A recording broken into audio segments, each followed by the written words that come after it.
So Nielsen IQ, we are a global information services company. What that means in layman's terms is that we try to aggregate and combine as much usable data as possible so that clients on the manufacturer, retail, agency side can take that data and generate some really cool actionable insights. And how that applies to people today, there is just so much data flowing out there, as we all know. A lot of this data was fantastic. In fact, Nielsen was the company that invented the term market share many years ago. And that term carries through today. However, it's changed because consumer behavior has changed so dramatically. The methods of, for example, receipt capture as one of our biggest pieces of our business, they've changed. I mean, it used to be a consumer would physically go to a store, you get a receipt, we had technology, they would scan the receipt, you get some really great insights. But now that's getting much more difficult because the world is becoming much more complex. Technology is starting to create complications in terms of how you can receive and actually glean that data out. Those types of things are why we have to create new technology that not only captures that in terms of the privacy constraints that consumers want, but also even retailer constraints. They, as you know, Walmart, Target, Amazon, they also want to monetize their own data. So it makes it very difficult to kind of aggregate all that in one spot. And so our mission is to do that and really, we like to say, create the easy button so folks can get lots and lots of data, but actually be able to synthesize all that in one deduplicated spot.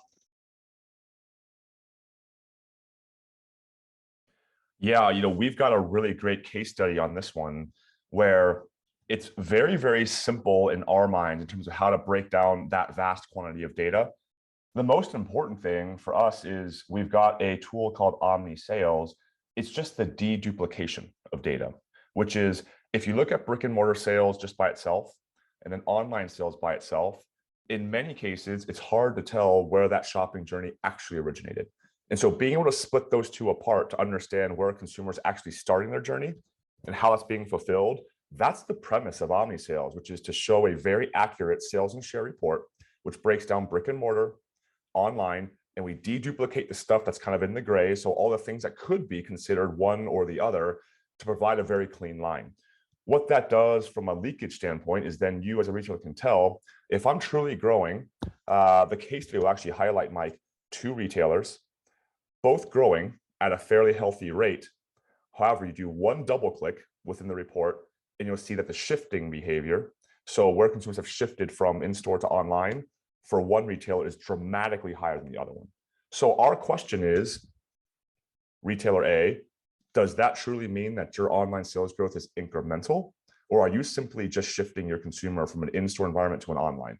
And that seems like it's very simple to do.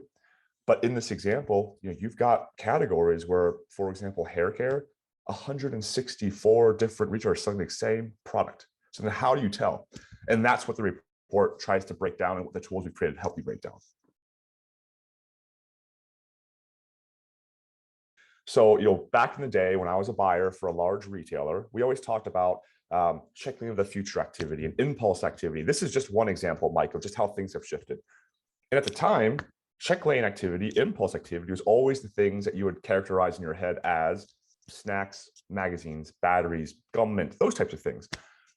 The impulse report that you'll actually see is things like frozen chicken, frozen foods being an impulse category in an omni world.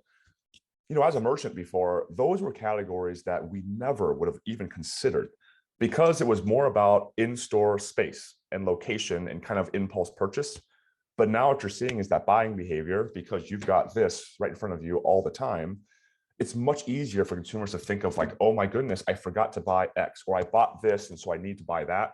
And so our question at Grocery Shop was, what is the definition of impulse moving forward? And how that translates in your question is just, we're asking retailers and manufacturers to just rethink what you traditionally thought was a multiple or an impulse purchase, because in the context of an omni-channel environment, that behavior has changed quite dramatically, as you can see from some of the numbers in the report. The definition of impulse is just, I had not planned to buy this when I bought this. That's literally the easiest definition we have. And then anything that's planned is like, it was on a list or on my planned things of activities or purchases to buy. And then if you look at how that changes in an omni-channel world, is the prior definition of impulse was what you could physically see around you was what retailers tried to build to impulse and drive that behavior. Now it's anything that a consumer could be. I mean, think about the music you're listening to, the signals that you're seeing, the environment that's around you, whatever is around you when you're on your device, starting your shopping trip could be considered an impulse driver.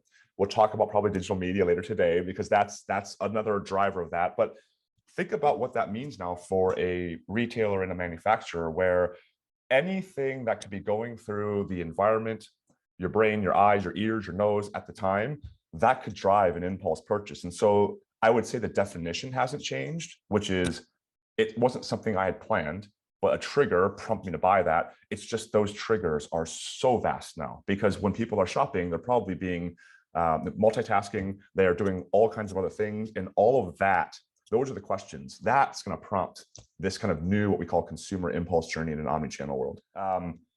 We always joke, like, movie theaters, it was rumored for a long time ago, they flash those Coke ads every once in a while, in the kind of previews to prompt that. But think about like what that translates into. Like, that was kind of a concept way back in the day to kind of drive other signals, other behaviors from a consumer psychology standpoint to prompt purchase. We also talk about like casinos pumping in the smell and the sounds of money falling from the slot machine, fake bakery smells being pumped through retail stores, all kind of used to prompt impulse. Well, now in an omni-channel world, like, think about how many signals prompt impulse in the environment around people anytime they're shopping on their devices and their phones. So again, the question is, what does that mean for you? How do you influence buying behavior now that things are different?